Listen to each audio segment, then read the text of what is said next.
The man convicted of killing 4 University of Idaho students says he wants to go to trial.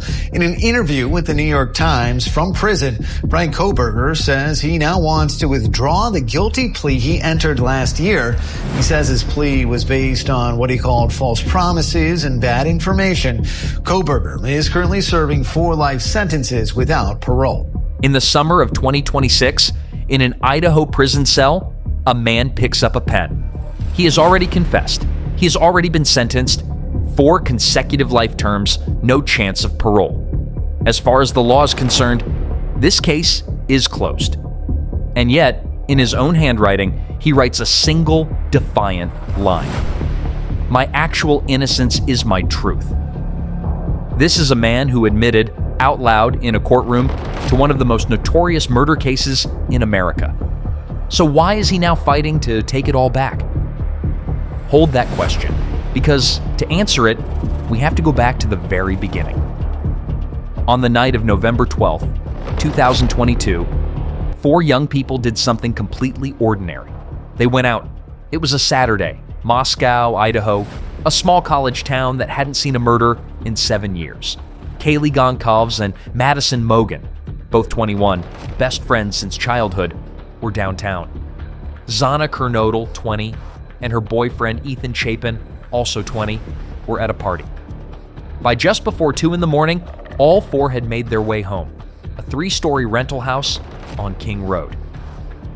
They were supposed to have decades left. By 4:25 that morning, all 4 were dead, stabbed in their beds by an intruder who slipped in through a kitchen door and back out into the dark. 2 other roommates were home that night. Somehow, they survived. It would take genetic genealogy, a single knife sheath, cell phone data, and a cross-country manhunt to answer the one question that gripped an entire country. Who walked into that house, and why?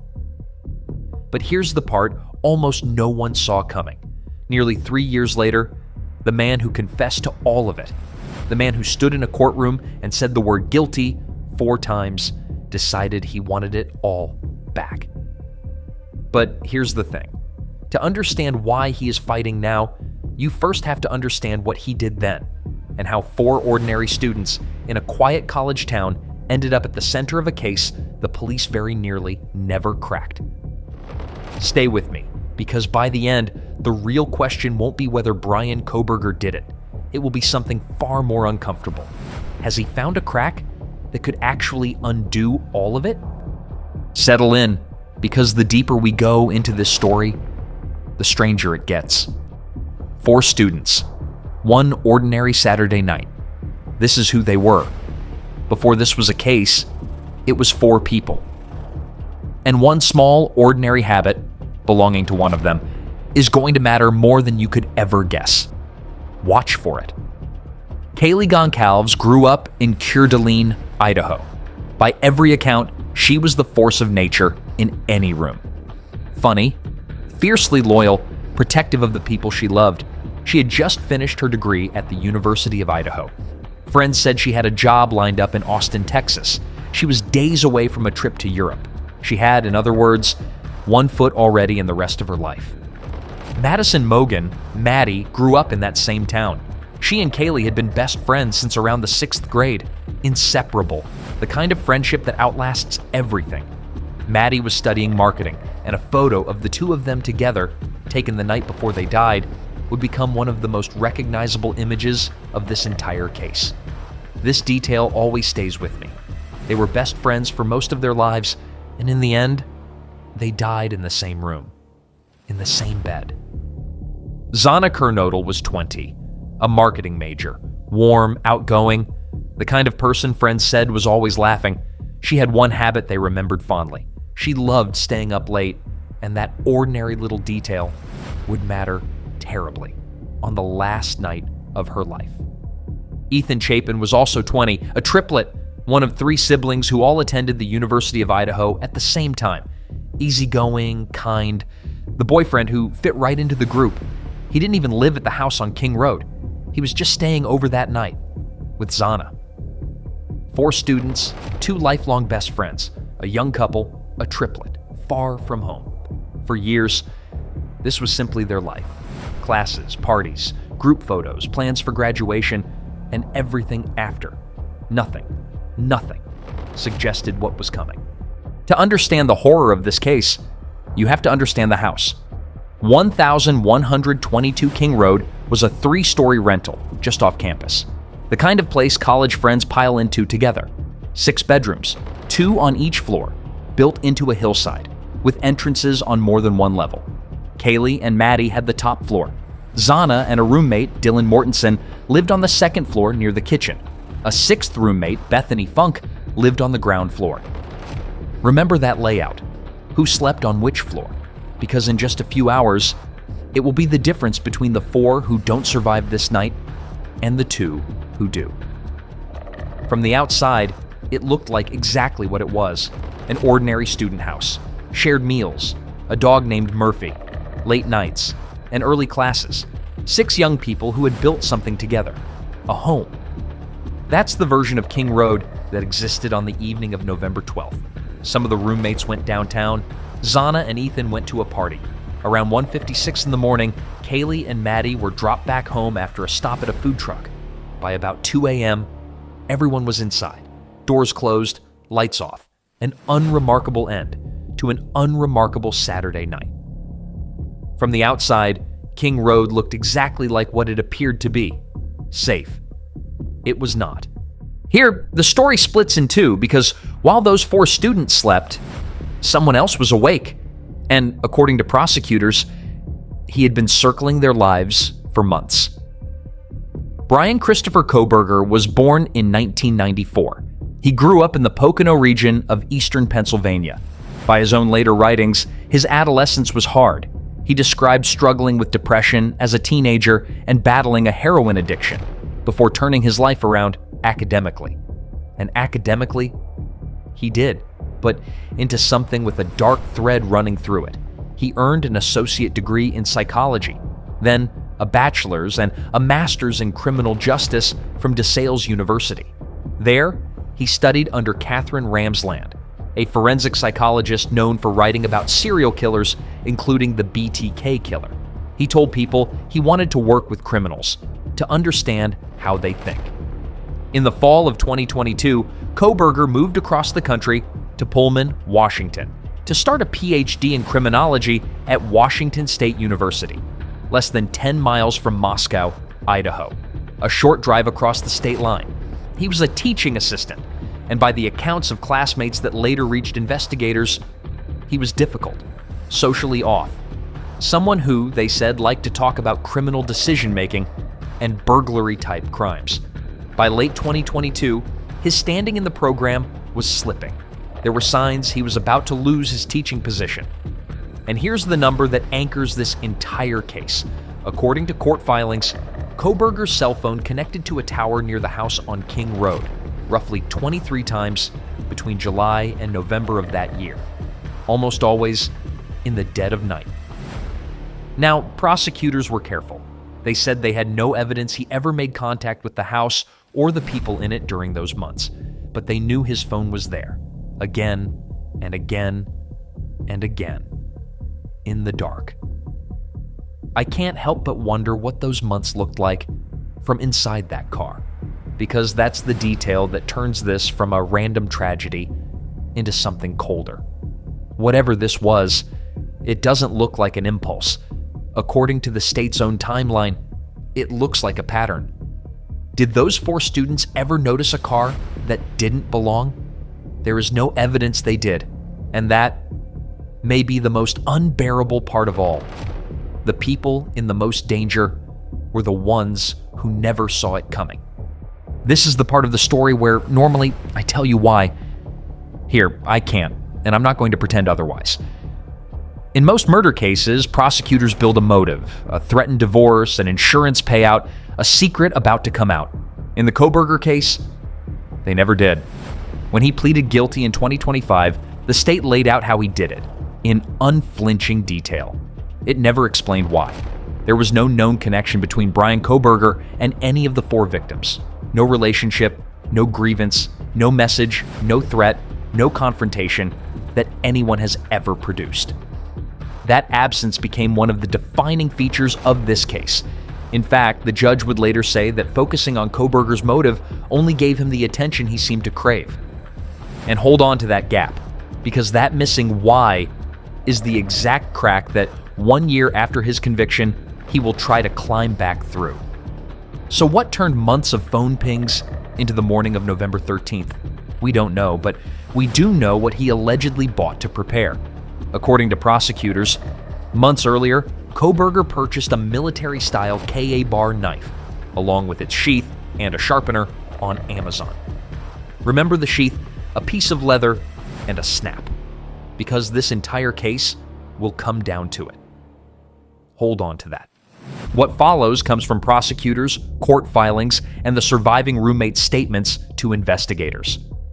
Around 2:47 in the morning on November 13th, cell phone records show Kohberger's phone leaving the Pullman area, and then going dark. It stopped reporting to the network, consistent, prosecutors said, with the phone being switched off. At about 2:50 a.m., campus surveillance caught a white Hyundai Elantra heading toward the road that connects Pullman to Moscow. Around 3:30 a.m., neighborhood cameras allegedly caught that same Elantra driving past King Road, not once, over and over, circling. At 4 a.m., Xana Kernodle got a DoorDash order. She was still awake, that late-night habit her friends remembered.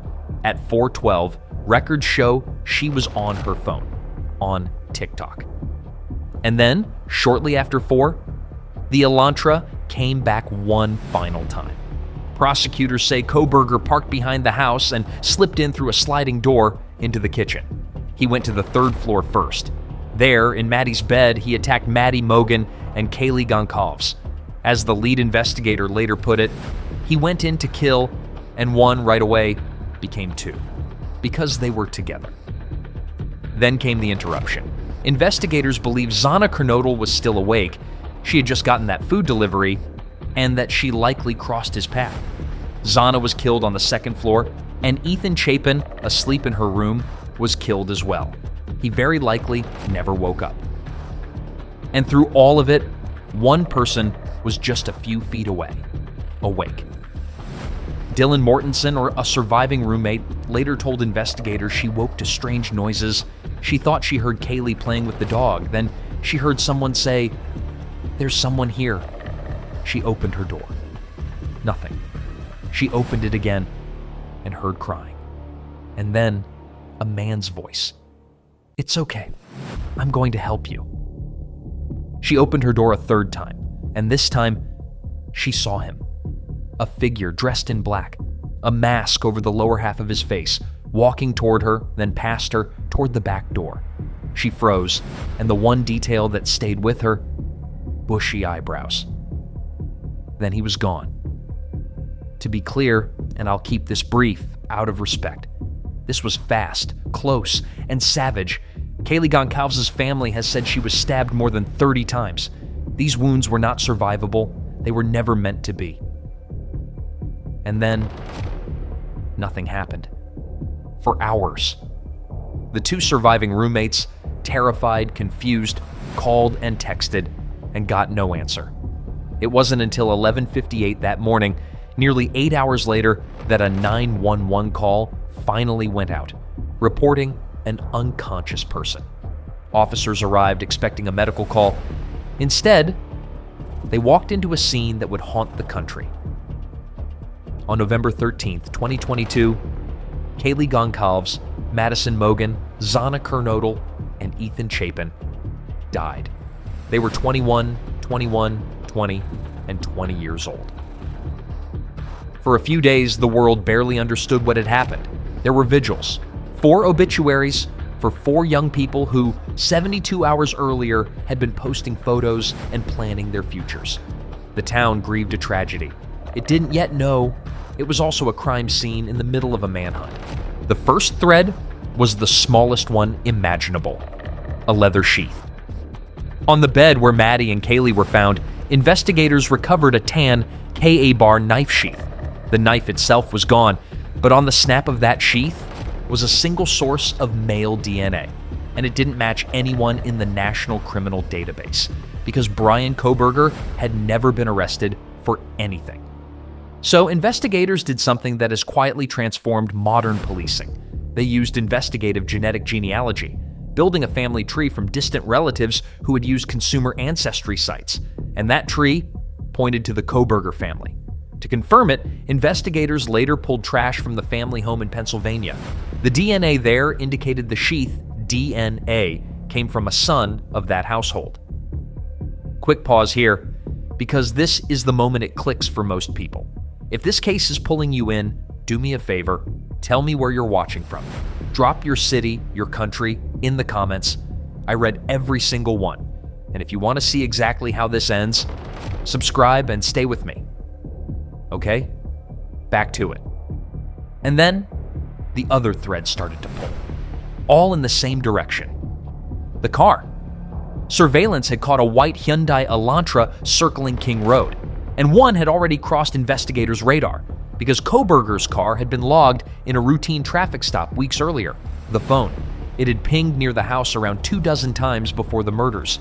It went dark during the killings, and its data was consistent with Kohberger returning to the area later that very same morning, hours after the attack. The purchase, the Ka bar knife, the sheath, the sharpener, traced to an Amazon account. The selfie. At 10:31 that morning, hours after the murders, Kohberger allegedly took a photo of himself, giving a thumbs up. Genetic genealogy identified him. Surveillance placed his car. Phone data traced his route. The timeline was rebuilt hour by hour, and a single snap of leather tied it all to a man who studied criminology for a living. On December 30th, 2022, more than 6 weeks after the murders, Bryan Kohberger was arrested at his family's home in Pennsylvania. He was extradited to Idaho and charged with 4 counts of first-degree murder and 1 count of burglary. At first, he maintained his innocence. For 2.5 years, this looked like it was heading for one of the biggest death penalty trials in the country. On one side, by prosecutor Bill Thompson and the state of Idaho seeking the death penalty. On the other, defense attorney Ann Taylor, who challenged the DNA, questioned the investigation and, in the effort to take execution off the table, raised that Kohberger had been diagnosed with autism.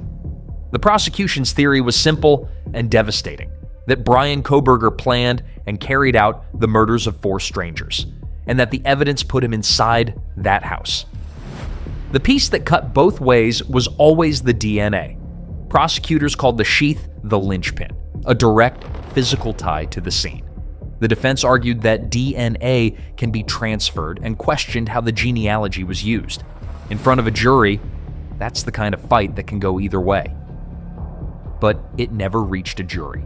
In early July of 2025, Kohberger took a deal. On July 2nd, he stood before Judge Stephen Hippler and pleaded guilty to all 5 counts. The judge asked him, "Are you pleading guilty because you are guilty?" Kohberger answered, "Yes."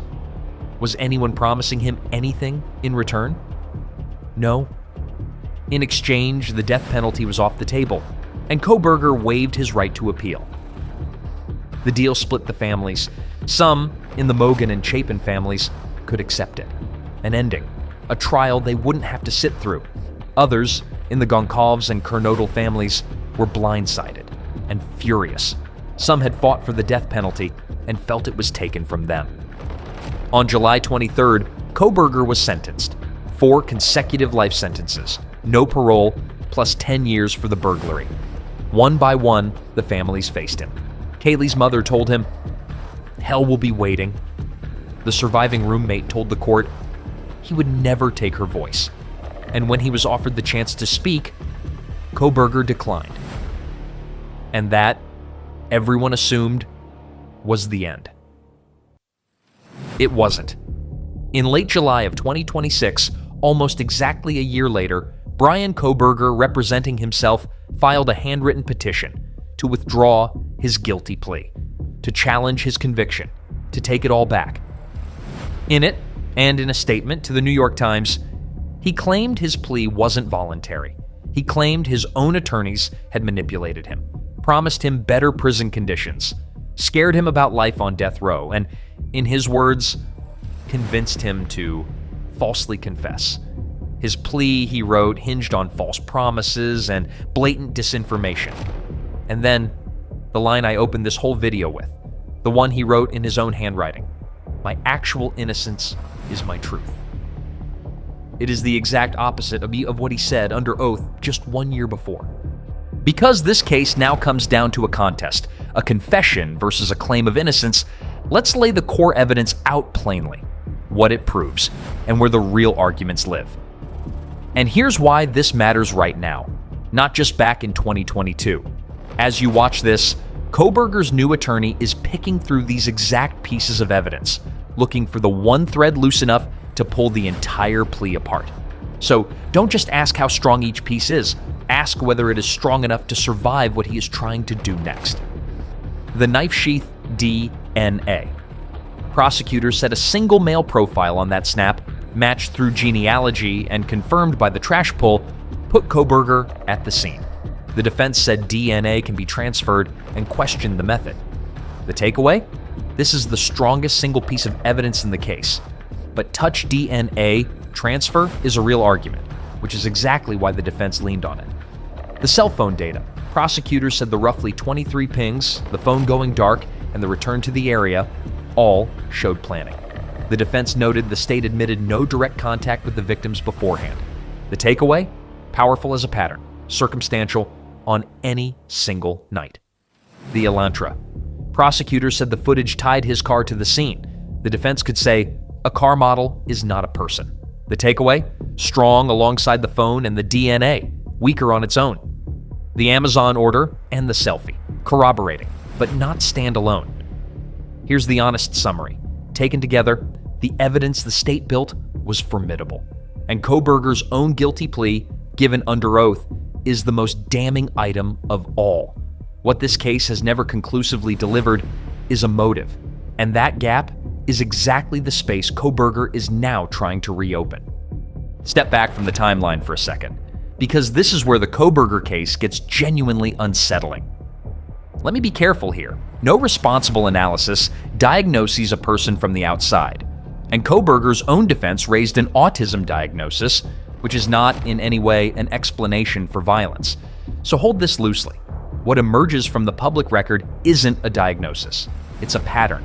A profile consistent with what some analysts would call an organized instrumental offender. Someone whose actions look planned, rather than impulsive. Consider the tells.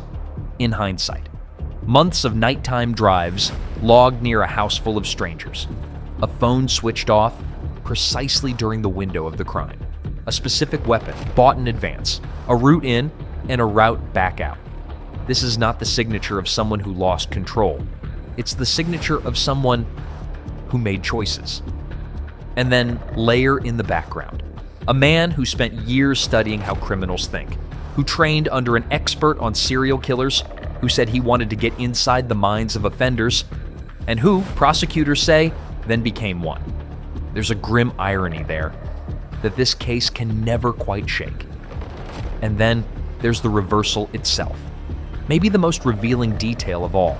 A confessed murderer who took a deal to save his own life, now recasting himself as the victim of his own lawyers, claiming innocence, chasing the spotlight, willing to gamble the certainty of life in prison for one more turn in the arena. One victim's family called it exactly what it looked like to them: narcissism. The horror of this case is not that it's strange, it's that it was carried out by an ordinary graduate student in an ordinary college town against 4 ordinary young people who did nothing but go home and go to sleep. And that same ordinary-looking man is, right now, refusing to accept the ending he agreed to, which is exactly where this story turns next. 4 families have now buried a child. 2 young women lost the best friend they'd had since childhood, and lost her in the same room, the same bed. A set of triplets became 2, and 2 young women, Dylan Mortensen and Bethany Funk, survived a night inside that house that they will carry for the rest of their lives. The families have not grieved as one, and it would be dishonest to pretend they have. The plea deal fractured them. Some found a measure of peace in avoiding a long trial. Others felt the deal was made without them and took away the justice they wanted. And Kohberger's attempt to withdraw that plea has torn those wounds back open. The Goncalves family answered it scathingly.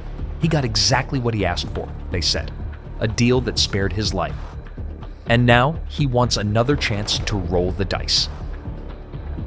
As for Kohberger, he is serving 4 consecutive life sentences with no possibility of parole. He has no parole date, and he wasn't supposed to have an appeal either. He gave that up as part of the plea. And that is what makes this moment so strange. After he filed on his own, a new attorney, Gregory Rauch, was appointed in August of 2026 to represent him. At the time, Rauch said he hadn't even read the case file yet or spoken to his client. No hearing has been held. No ruling has come down. Legal experts have called his odds steep because withdrawing a sworn guilty plea is very, very hard and the burden is on him. But it is a real open case, not a closed one. And here's the edge that everyone in Idaho understands. If he ever did undo this plea, the death penalty he bargained away could come right back. In trying to escape his sentence, he could be reaching for a far worse one. At the start of this video, I made you a promise that you'd understand how a man who said guilty 4 times came to stand up and try to take it all back.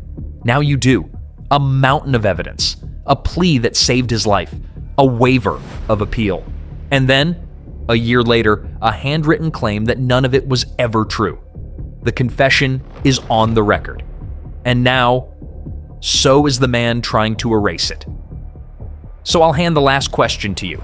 He pleaded guilty. He admitted, under oath, that he did it. Should a confessed killer ever get the chance to take his trial back? Tell me your verdict in the comments. I'll be reading them. If you want to be here when the next chapter breaks, subscribe. We'll cover it the moment it does. But before you go, one last thing. And this one, I'd ask you to sit with. Kaylee Goncalves, Madison Mogen, Xana Kernodle, Ethan Chapin. 21, 21, 20, and 20. 2 best friends, a young couple, a triplet far from home. 4 futures that ended at a house on King Road. Rest in peace. Thank you for watching.